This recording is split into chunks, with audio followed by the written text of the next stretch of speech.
been on. And let's give it up for Sanai Waire.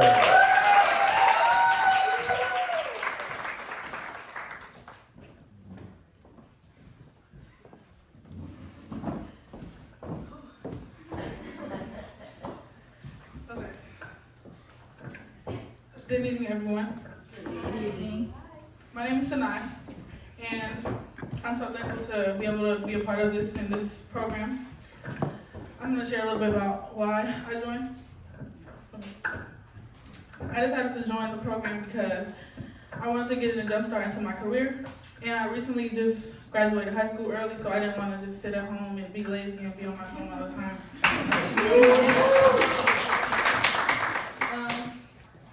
This program has taught me a lot about myself, not even just as far as dental, but like with Elisa helping us, being professional and, just trying to grow as a person other than just trying to become something higher than a dental assistant or, go further into the education to become a dentist.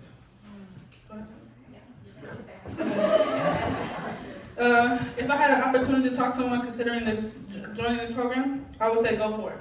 Not only do they help you, as far as education-wise, but they help you grow as a person and just become better all around.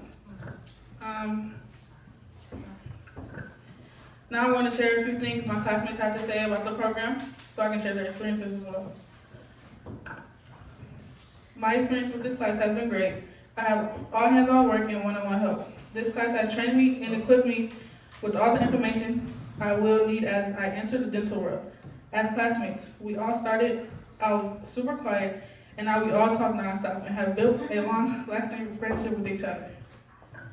And from another classmate, I love this program, and I am so thankful to have been in this class and glad to make so many new friends and memories. I loved how the class was smaller, and it really has a hands-on experience. Jasmine shared, my experience with this program was completely different than what I thought it would be.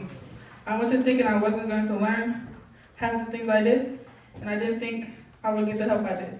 Dr. Morin and Selena taught us so much and helped us become the best dental assistants. Another shared experience. I really enjoyed this class, and it was definitely the right thing for me to do. You guys taught it so well, and I learned more things that I never learned at a text and sorry. I really enjoyed being in the assistant chair during my internship at the office as well. This class helped me find a job, and I'm so excited for my future.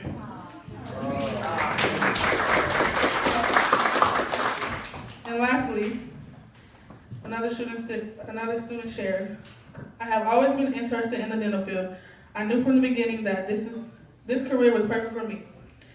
The academy has taught me so much and prepared me immensely for my future in the field. I came into this program not knowing anything about teeth numbers or x-rays and left with so much knowledge. I love the small class size and how hands-on we were from the start. I also enjoy getting one-on-one time to help me in areas I was struggling with at the end of every class. I felt confident knowing that I will be able to perform that skill on my own next time.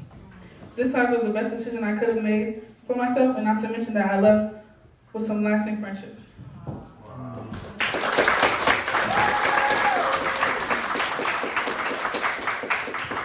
Lastly, I would like to thank Dr. Morin, Selena, Jackie, and the rest of the staff for our help, or for helping us, not for our help.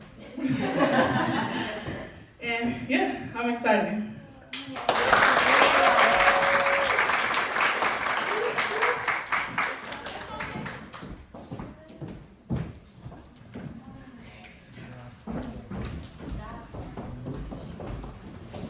Hello, I'm Kalisha, Dr. Morin, for those of you that I have not met, but I feel like I've tried to make a point to get to know you all.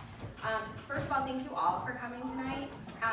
I just want to take an opportunity to thank my entire staff. We started this journey almost a year ago, not quite a year ago, and we have slowly made additions and changes, and they have rolled with every crazy idea that I have thrown at them. I was like, let's work Monday through Friday, and let's do a Saturday class, and let's do an all-day Saturday class, and let's add. And they have done it willingly, because because we believe in you guys, and we believe that we want to know who's going to be in our profession, and we want you guys to know yourselves. So thank you. I just want to say thank you to Selena, who is Selena's one of my chairside assistants, so she gets a double dose of me Monday through Saturday. So if she didn't love me before, I'm forcing her to. And then I also want to thank Cynthia. She is one of my honestly, these two have been amazing. Saturdays and snowstorms, thank you. Radiology, letting students come in while you're working on patients and still teaching them the ropes, all while maintaining professionalism with your patients. I truly appreciate it. I do want to say thank you, Lisa. I feel like you are part of our team and our staff. We made an addition. We started with it with the last class just a little bit, and then it unfolded into a very, just a great program. And so I can't thank you enough for the work that you've done with us, with our students, and that you'll continue to do. So I really, really just want to say thank you from the bottom of my heart. I also want to say thank you to everybody else that's helped out, Carlos and your wife, for helping us and acknowledging our program and helping to sponsor some things for us. We greatly appreciate it. Joe, who is always our favorite MC, even though he gives me so much stuff when we're not. And honestly, last but not least, Jackie Ortega, who is my office manager. She is the program administrator. She is the CEO of a lot of things in my life. And then also happens to be one of my third grade best friends. So I want to say thank you to you for staying on this ride and this journey with me. Jackie probably wishes she had a lock on her door so I could get in. But that's the only thing I have a little control of. But I appreciate you from the bottom of my heart for taking this ride and everything that you do. And I just want to say thank you to you parents, those that are not parents, grandparents, for supporting these students, for believing in them. And you guys and I genuinely hope that you can see the changes that they have made. Not only can they hold the suction in the right hand, which wasn't this question, but you guys have made so much progress, and I want to acknowledge that. From the day one of the very beginning of class, everybody came in and they sat down in different seats, separate. And so our classroom can hold more students than what you guys have. COVID or not, they were all gonna sit in different seats, like separate, because everybody was like, I'm good here by myself, I'm be quiet here. Until the last day of class, like you guys are, okay, whose car are we going in? We're all going somewhere, we're all going to get donuts. So I want to acknowledge all of your hard work. Just professionally, personally, all of it. You guys have shown so much growth. Those of you that were so quiet and reserved and didn't really believe in yourselves, I have seen your growth, and I hope that you guys have too, because at the end of the day, that's what matters. It doesn't matter what I think, it doesn't matter what anybody in this room thinks. All that matters is what you believe about yourself. So at the end of the day, please leave knowing that even if you say a year from now, Dr. Morin, I don't want to do dental anymore, I'll be sad and I'll probably drag you back into my office. But I just want you guys to know that personally, that you guys have made a lot of growth and you guys can do whatever you want to do. Okay, so just keep believing in that, because if you believe otherwise, everybody knows that I have your numbers, I have your addresses, I will come find you. And like I told you before, I will drag you to the finish line. Okay? So thank you guys again, all of you guys, for being here. All right, graduates, celebrity look-alike. You guys voted. The person that looks exactly, the graduate that looks exactly like Beyonce is Leticia Molina. Where is she? They voted if you look like Beyonce. Let's give her a round of applause. She looks exactly like that. I agree with your colleagues.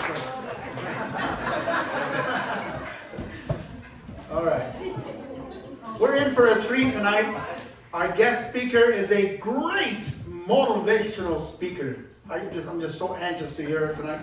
She is also a public defender for Muskegon County, staff facility for the Criminal Defense Attorneys of Michigan. She has served in a civil practice firm that specializes in workers' rights, employment discrimination, and personal injury. Kendrah has also served as professor of criminal justice and political science at GRCC. She graduated from Western Michigan University and earned her law degree from Thomas M. Cooley Law School. And if that wasn't enough, Kendrah is running for 14th Circuit Court Judge. Woo! I say we get the t-shirts, we get signs, and let's put her in office right now. What do you guys think? We're going to take over the whole thing. So please welcome our guest speaker for our 2022 MonaLeone Lakeshore Academy graduating class, Kendrah Robinson. Let's give it up.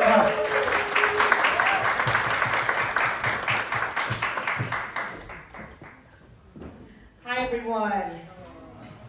I'm going to put this microphone down and I'm going to try to project my voice as if I'm in the court. Okay? Is that okay? Yeah. All right. All right, so thank you first of all for inviting me here tonight. This is just wonderful. I am so proud of you ladies. Great job. Girl power. But it was just such an honor when I did get a phone call from Kalisha some time ago, maybe over a month or so ago, and asking me to speak at this graduation. First of all, I am not a motivational speaker, and I've never, ever done any other speech in front of anyone other than a church congregation. So this is very different for me. But what I can say is that, just like Kalisha said, or Dr. Morin and the people who came before me, this is a night about you. This is a night about you. Who gives a care who stands in front of this podium? Where you ladies go after this, it's up to you. And what you have done in the past 12 weeks, no one can ever take it from you. No one can ever discredit it. No one can ever discount it. And guess what? You're gonna do phenomenal things. I can tell you right now, from the lady or the doctor who instructed this course, who came up with this idea, I don't know, what, 2 years ago maybe? She was pushed back by so many different barriers. And I'm jumping ahead because I'm supposed to talk about me first, but I can't help it, I gotta get it out. The state wanted to stop her. Testing water systems wanted to stop her. Licensures wanted to stop her. People, I'm sure in this community who have never ever seen anything like this in their life wanted to stop her. Competition wanted to stop her. Look at her. You don't even see people like her doing this. Wanted to say, this isn't your time. This is not for you. And guess what? Look who's here. And now who can say, I came from her.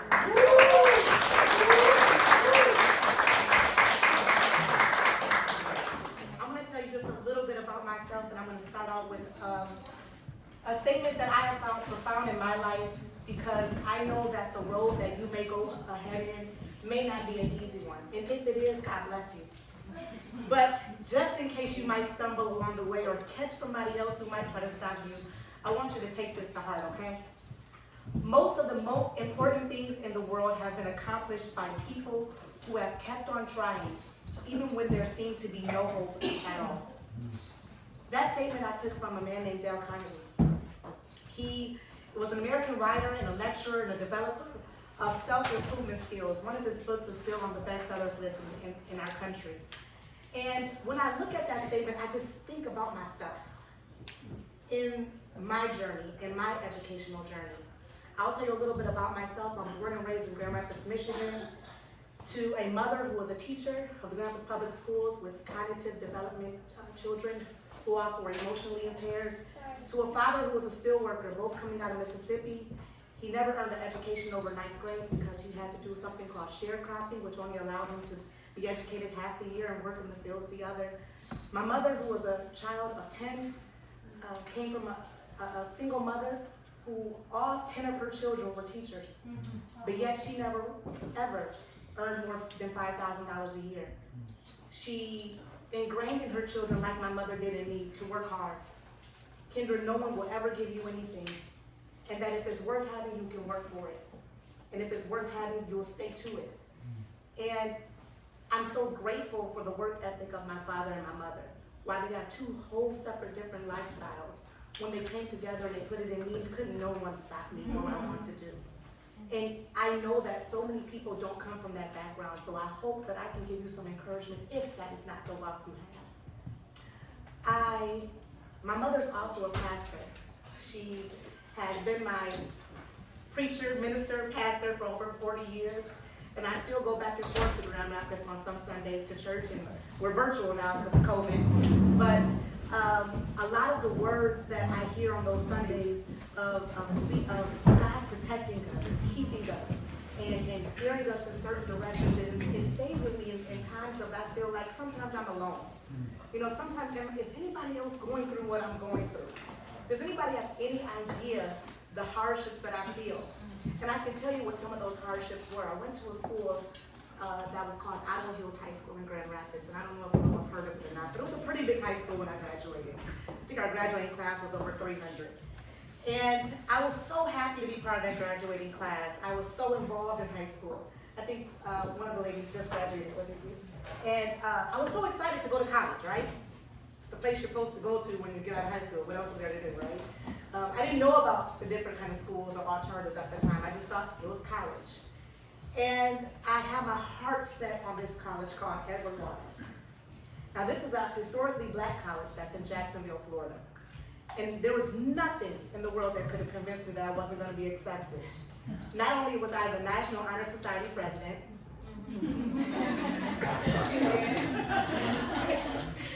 I had a GPA of almost a 4.0. I ran track and I went to state every single year. I played an instrument in the orchestra called the viola. I competed all over in state solo ensembles. I don't know if you guys know what this is or not. But I was like that nerdy kid that, you know what, if I can't make it in that area, I'm gonna make it in this one. If I don't make it in that one, I'm gonna make it in that one. And so I went on and applied. I was involved in so many community organizations, I couldn't even start. And I remember sending my application out to Edward Waters University or college in Jacksonville, Florida, and just waiting, right? I was waiting. Forget Western. You of them can't touch me, no way. Edward Waters. I bet none of you have heard of it, right? But I want to go because for 4 years in our city, they had this thing called the Black College Tour.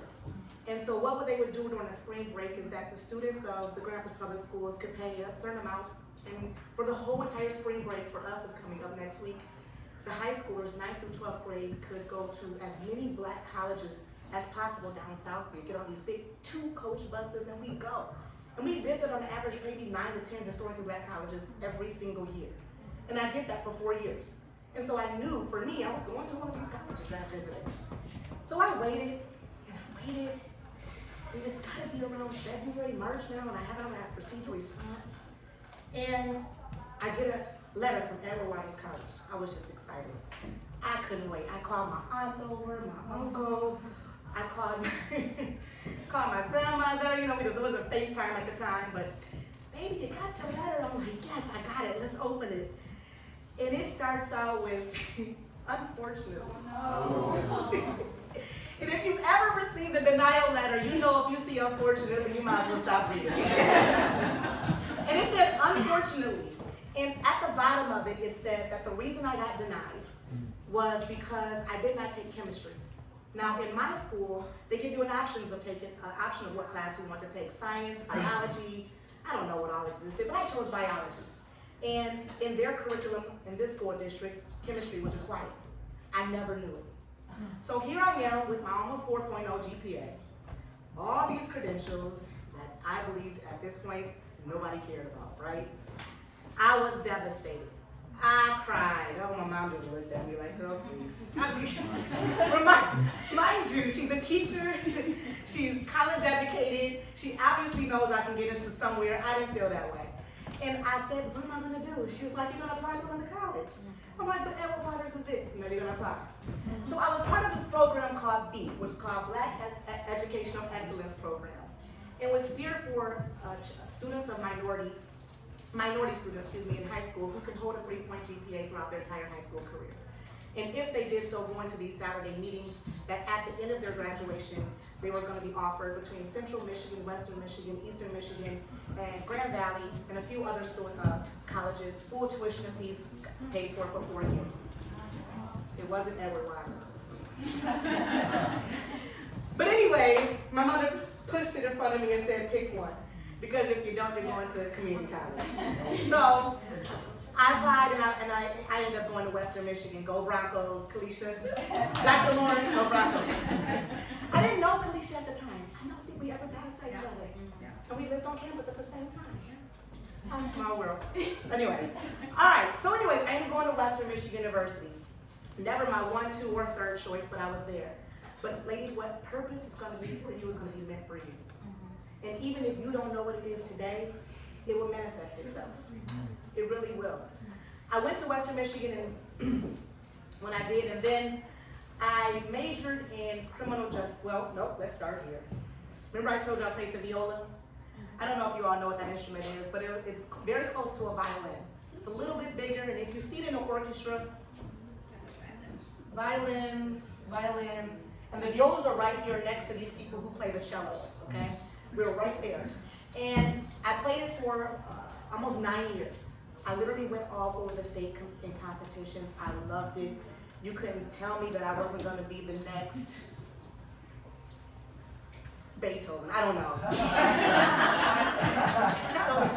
I don't know. I love playing my instrument. My mother had bought me one. I had personal lessons from people who were playing in the Grand Rapids Symphony. Again, you couldn't tell me anything. I knew I was the bomb, right? And so the first day of school, I'm trying to get involved, and I go down to the music department. I got in touch with the orchestra there, the orchestra director, and I said, I want to try out to play in the orchestra. And they said, okay, tryouts are tonight at 4 o'clock. No problem. So I get my viola, and I had just competed in the state solo ensemble, literally 3 or 4 months before when I graduated from high school. And I went down, and I had my stand set up, I get my viola out, and I start playing. And the looks looked like they had never heard my instrument before. And I'm just thinking I just did that well. I got done playing my piece, and they did a little huddle, and they whispered together, and I'm thinking they want to make me know first chair, maybe second chair, maybe third. And the man stands up, and he hands me a business card. And it says private lessons on the bottom. I'm just blown away now. I didn't get into my school I wanted to go to. And now you're gonna tell me that I'm not even worthy of playing 15th seat on your orchestra. And I said, what is this for? He says, you know, I don't know if you're at the caliber of what our orchestra is leading right now. Oh, you gotta be kidding me. So I put my viola in the case. I went back to my dorm. I called my mom. I didn't cry this time. I was just mad. And she says, all right, Kendrah, you be all right. I mean, it's like it just faded. It didn't phase her. And it's only now that I see why. But she also knew that even though I didn't know where I was going to go, or what I wanted to do, or what I was meant to do at the time, it was gonna happen, right? So I said, I'm used to being involved. I gotta do something. So I ran track. Did I tell you that? I don't know if any of you ever ran it, but it was one of the worst races you could ever run. But I ran the 200 and 100 in high school. And we went to states every single year, and we always did well. We always won every single year. But I did not know that in order to be recruited in track, you had to place in what they call an individual event. That meant you can't be leg 1 or leg 2 or leg 3 or 4 in that actual relay, you know, passing the baton. You had to actually perform and place in an individual alone event, which I never did. And so I said, I'm going to join the track team. So the second day of my college career, mind you, college hadn't even started yet. I got there a little early. And I went to the athletic department. And I met a lady named, I think her name was Kathy Beauregard. I think she was the athletic director at the time. And I said, I want to join the track team. And she says, okay. They start practice today at 5 o'clock. So I went, got my gym shoes on, and I met everybody on the track team. And I see these girls from South Bend, Indiana, and Wisconsin, and Ohio, and California, and they're huge and they're towering. And I'm like, I can run with y'all, you don't know me. I can do this. And we just ran the campus. and ran the campus, and I kept up, and it was fine. And I went to the coach and said, you know what? I placed in Iowa Hills all 4 years. I want a scholarship. And he says, okay, you can get a scholarship, but all these girls have been recruited, and my money is exhausted. I said, okay, that's fine. I have my tuition and fees paid for right now. I just got room and board. What can I do to get a scholarship? He says, it's easy. I said, walk on. The NCAA rules say all you have to do is just place in our championships. I'm like, what championships? At the end of the year against every single college in the MAC conference. And I said, okay. All right, what's your sport? I said, what's your event? I said, 100, 200. We get in the blocks and we start practicing and we're doing our takeoffs, and all I see is just numbers and names on back of shirts. And I was giving it my all. And I'm like, this cannot be real. I'm the same girl who was like top 6, top 5 in Division I in high school. But I said, there's no way, I don't care. Whatever I start, I finish. And so, okay, I'm gonna run. It happened to be about 3 months into our indoor season, our coach called me and said, you know what, our senior runner has got something called shin splints, and she no longer can run. And our 2 400 runners are out for the day for whatever reasons they were. We need you to fill in. And I said, Coach, I don't know how to run a 400. I've never ran a 400 in my life. I have no idea what that was. She's like, just stick with the crowd. And me being a naive first-time runner, I said, okay. So we go to this place called Indiana. It was, I think the Indiana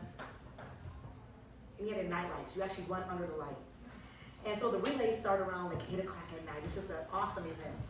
And so I get out there and I lace up my spikes and I'm ready.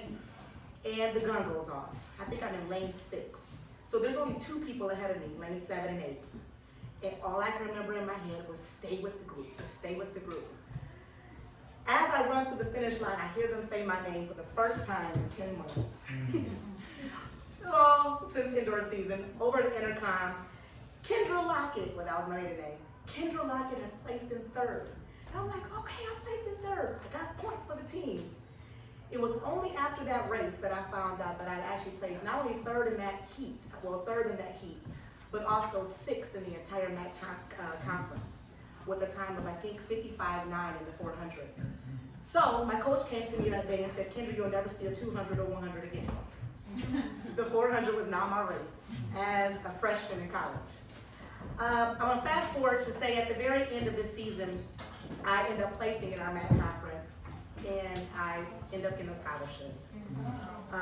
And I never saw the 100 or 200 again. So I ran track my freshman year, my sophomore year, and then my junior year. And it was only in my junior year that I started to really get serious about what I was going to do with my career. Mind you, I had my tuition and fees paid for, so it was just taking a lot of those general ed classes. And a professor came to me who's now a sitting judge in Kalamazoo who said, you know what, Kendrah, what do you want to do? And I said, I don't know, I just love your class. And he was actually my criminal justice professor. And he says, well, you know what, I'm a judge. To this day, he's a sitting judge in Kalamazoo. His name is Judge Bridenstine. And he says, well, if you want to be a judge like me, you have to start taking these classes serious. I then declared my major to be political science and criminal justice. And it was a world I'd never seen before. Criminal justice, that stuff is just, it just gets my blood flowing. You know, government, you want to talk about Constitution, 14th Amendment, and 5th Amendment, we could do it all day. But I never knew that political science had such a broad range. And it was a struggle for me. It was a struggle so bad that going into my senior year, I was taking a political science course. It was a 4th level course, and it was also a requirement for me to graduate. And it was my 3rd time taking it. Because the first time I failed, the second time I got a C-, which was not a passing grade, and the 3rd time I barely made it. And the professor pulled me aside and he says, Kendrah, do you really need this class? I said, I do, I have to graduate. He says, well, look, promise me you can get you at least a C on this paper and I'll see you through. A professor will do that if they see it in you. They really will. So I worked day and night on this big project I had. I ended up getting a C in the class and I did graduate. And it was then that I knew that I absolutely knew without a shadow of doubt I wanted to go to law school. But then I had another issue going on because I didn't know how to get to law school. I knew no attorneys. I knew no judges other than my professor. I knew no lawyers. I knew no one in the legal field. And I was lost. And I actually got into a political science department where they actually train you in the legal walk into law school, and found out I had to take something called the law school admission test. And that's when I knew how important my GPA was. Now I know you guys are in a place of completion here with your certificate. Congratulations. Congratulations. You're welcome.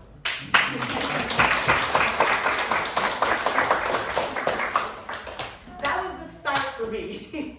So as I walked with a bachelor's degree, I actually had to start into this law school journey, which was very difficult for me because I did not know that in order to get into law school, they looked at your GPA and then also the law school admission test, which again, I had never saw before. And with the accumulation of both of those numbers together, the law school is determined if they're going to be admitted into their school. I took the law school admission test 3 times. Not because I was looking for a certain number, but because I was going to Harvard. Did you say what school I graduated from?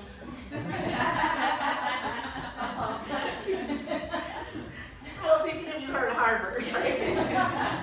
That wasn't that. It wasn't Harvard, it wasn't U of M, it wasn't Michigan State, it wasn't Yale, it wasn't any of these schools. Because of the 14 that I applied to, only 1 accepted me. And I say these things not because I'm trying to put anybody down or discourage anyone, but to say that, you know what, I'm gonna keep saying it. Where you're supposed to be, you'll get there. You'll get there.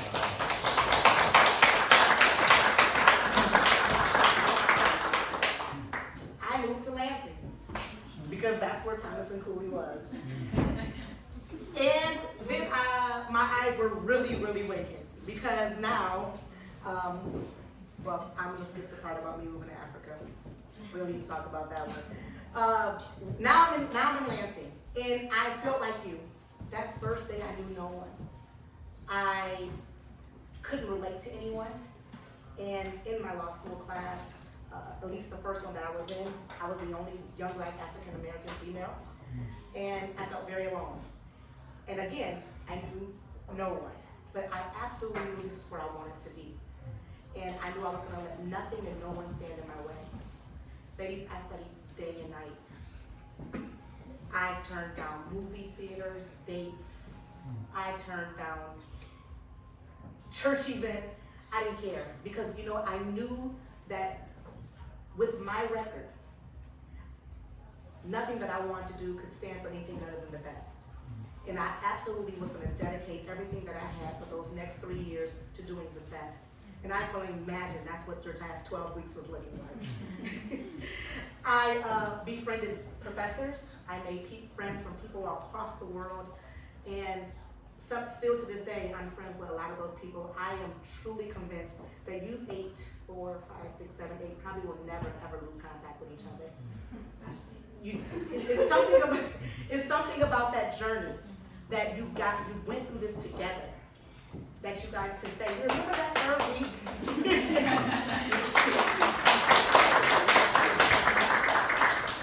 You remember that third week when we both, I don't know, we're struggling on, I don't know anything about dentistry because I just go and get my teeth cleaned.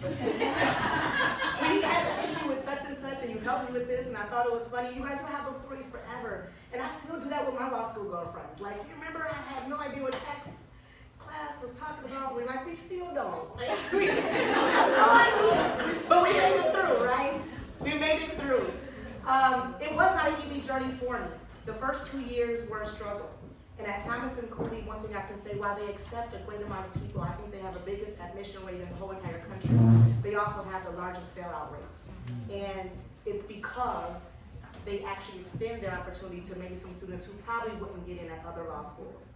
And so I can appreciate the effort of them allowing, but you absolutely have to try extra hard to maintain. I was unfortunately put on academic probation for a term. And it's because I had 4 classes, I had 3 C's, and I got a B minus.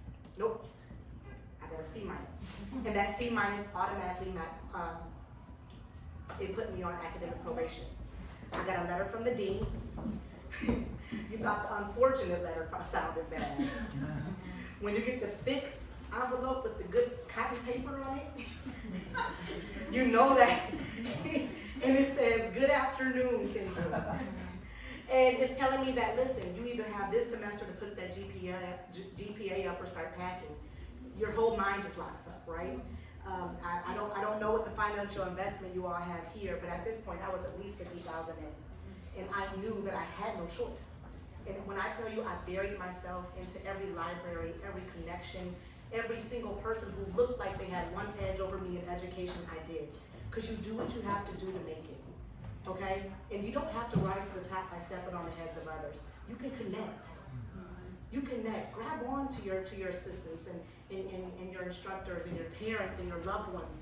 And when you're feeling like, oh my God, this is too heavy for me, I promise you, they can give you a word of encouragement. Shut it down and play with your little cousins or friends. Sometimes you just have to shut the world off, right? Just to refocus and to get your head back in the game.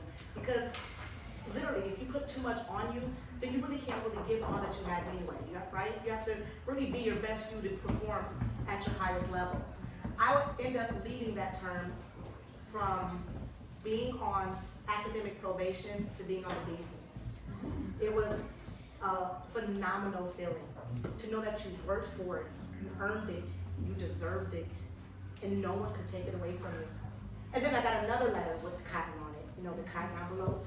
And it said, congratulations. Congratulations.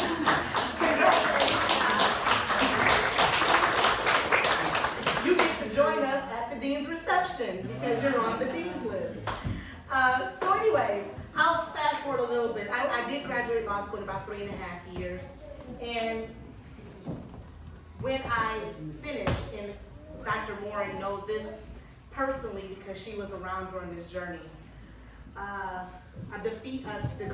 decline letter from Epic Waters, or I'm sorry from the orchestra, or you have to get a scholarship by running against hundreds of people in the country, or I'm sorry, you might be on academic probation letter, couldn't stand to hold a candle to the feat that was ahead of me. I never knew, again, how hard the journey to be an attorney was going to be until I sat down at the table at Michigan State University at Breslin Arena to take the bar exam. It is a grueling exam. It's literally 16 hours. The first day is over 15 essays from Michigan law. You have no cards, you have nothing but a person in front of you and rows and rows of hundreds and thousands of people on a basketball court, with people with timers walking around looking at you, hoping that you don't look up. It is terrifying, terrifying. And that's just the first day.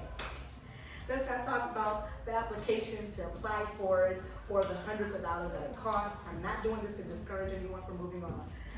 What I am saying is that the next day of the 300 multiple choice questions, that was 8 hours, was 10 times harder. But it wasn't anything that I was going through alone, because everybody in the entire country takes the bar exam on the exact same 2 days as everybody else in the country. So everybody who was in Lansing was also doing this in Illinois, and in California, and Florida. And we also all had to wait 5 months to get our results back. I will tell you this, my results came back, and I was not successful on the bar exam.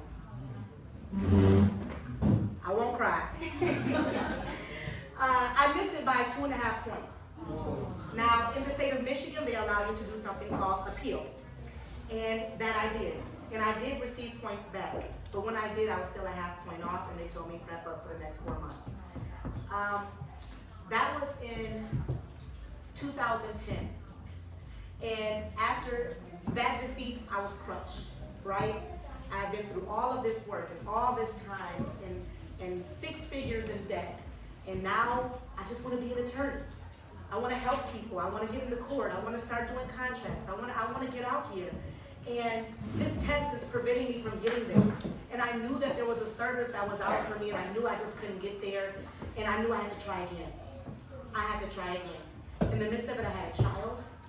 I got married. I moved to Muskegon. And I said, I'm going to go for it. And my family rallied around me and said, you can do this. I did it again and I missed it by another point and a half. And I got up after about a day of crying, put on some fresh breeches, took a shower, and my husband said, the office is clean, I'll see you in 4 months. And I went for it again. And Dr. Moore knows, it was not easy. It was not easy. I knew that without a shadow of a doubt, if this is what I was supposed to do, that nothing could stand in front of me. I can tell you the first time I took the bar exam was 2010. And I actually passed the bar exam in 2016. What I'm telling you, ladies, is that you don't.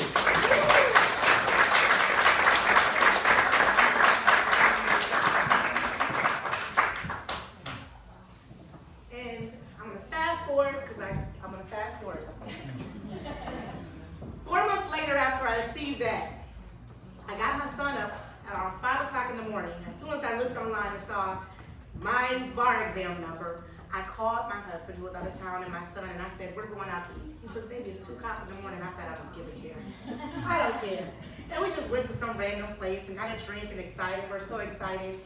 And 3 months later, I got a phone call from the public defender's office offering me a full-time position, no interview. No, I've been there for 7 years now.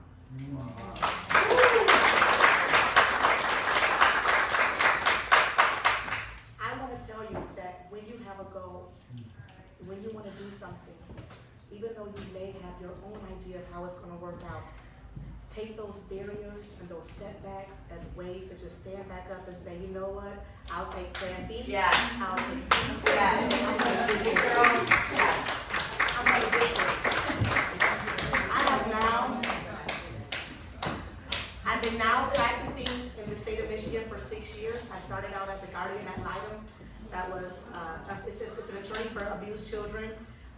You actually have to report back to the court within a matter of so many days of how the child in the foster care position is doing, or temporary jurisdiction, they've been removed from their parents, or a juvenile attorney for almost 2 years. I worked in the district court for every single kind of misdemeanor that possibly exists in Michigan. And for almost 3 years now, I've been working in the city as a senior felony assistant attorney in the public defender's office.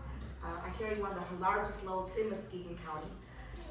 And I've represented people from every single last city and township in Muskegon, thousands of people. 8 to 5, Monday through Friday is where I am.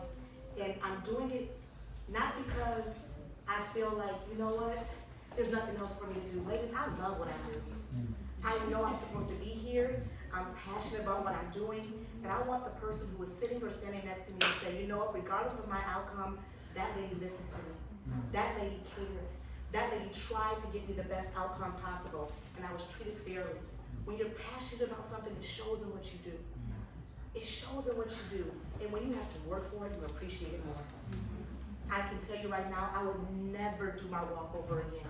If I had to do it all over, I would never do it over again, because I am who I am today because of all the SHIT I had to go through to get here.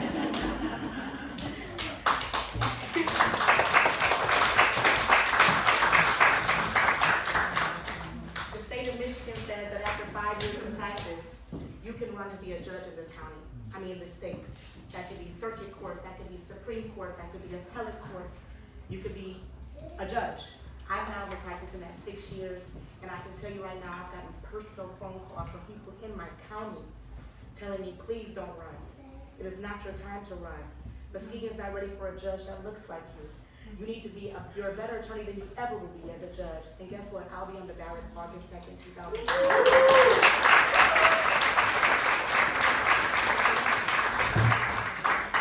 I entitled this speech of mine called Why Not?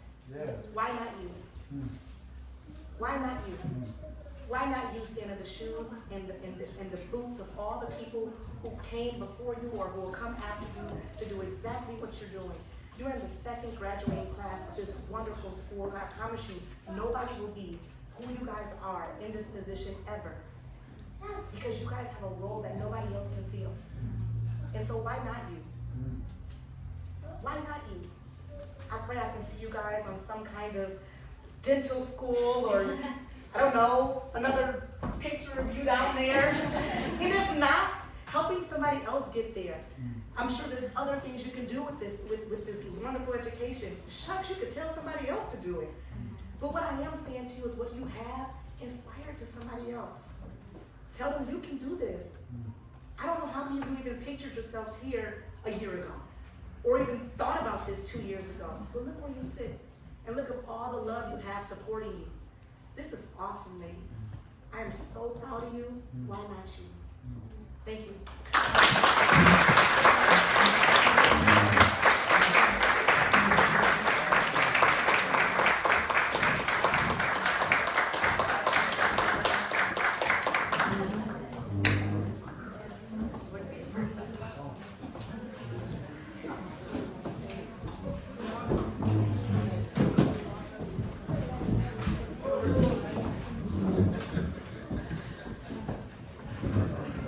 Can we have just one more round of applause for her?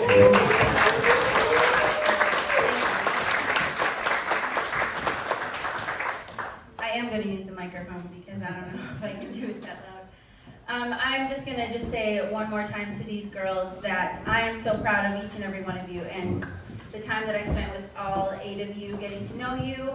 I just want you all to take every single thing that's been said to you guys today and hold on to it, because honestly, everything that I've gotten to know about each and every one of you, you guys have grown so much. Your confidence in who you are, what you're going to take to your future career. Honestly, I have been amazed. I've told so many people in our office just how amazed I am with the confidence that you guys have taken upon yourselves, just how much you've grown in the last 12 weeks, honestly. You've surprised me so much. So be so proud of yourselves, because I know I am, and the rest of us are. So I just want you guys to know that. I'm going to invite some of our staff up, because we are going to now do the moment we've all been waiting for.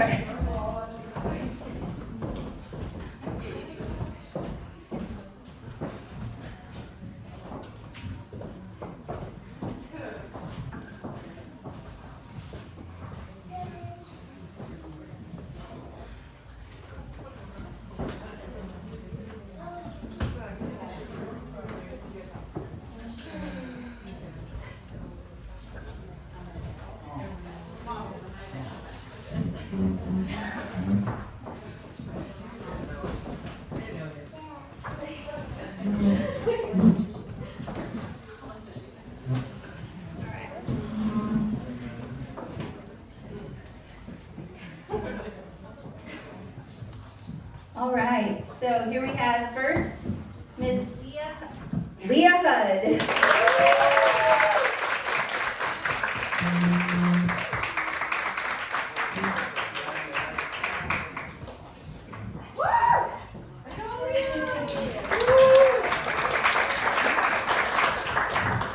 Elisa Leach.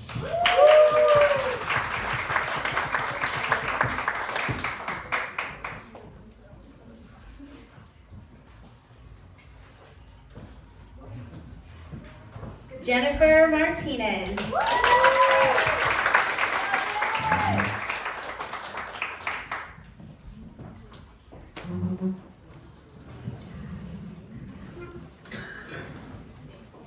Leticia Molina.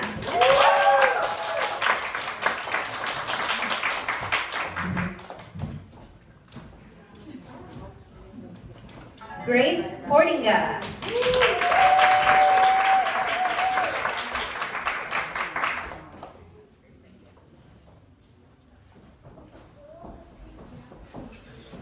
Mackenzie Shippa.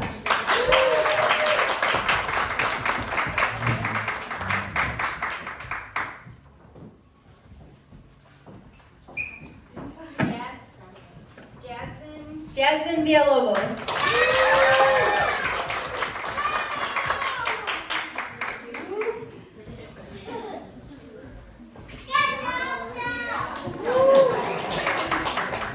Sanai Waire.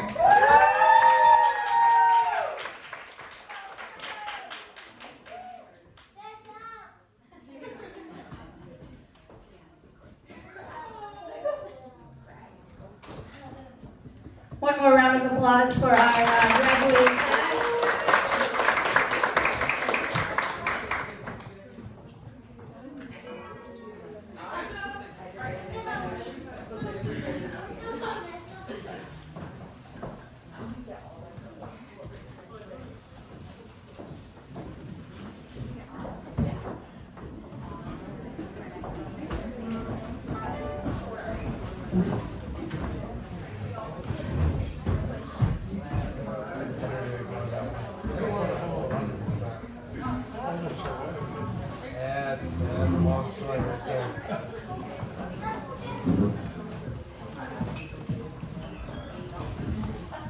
also plenty of food and bundt cakes and lemonade.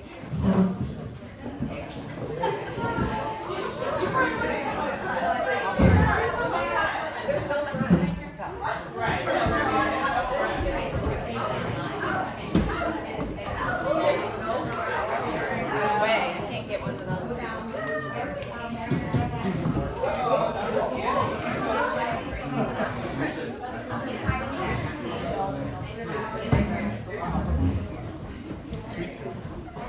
I'm not the one taking the class.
I was actually the inaugural speaker of the last class, and we have to do the tradition, I think, is what we're going to make it.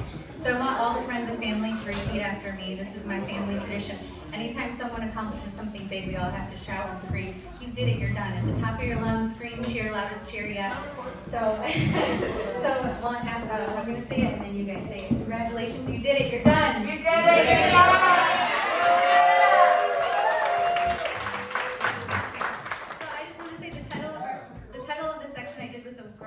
Professionalism, and it was called "It's Your Time to Shine."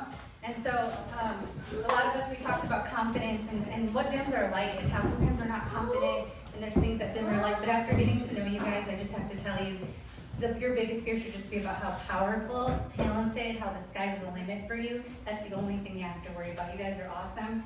So shine on, let your light shine. Cheers to everyone.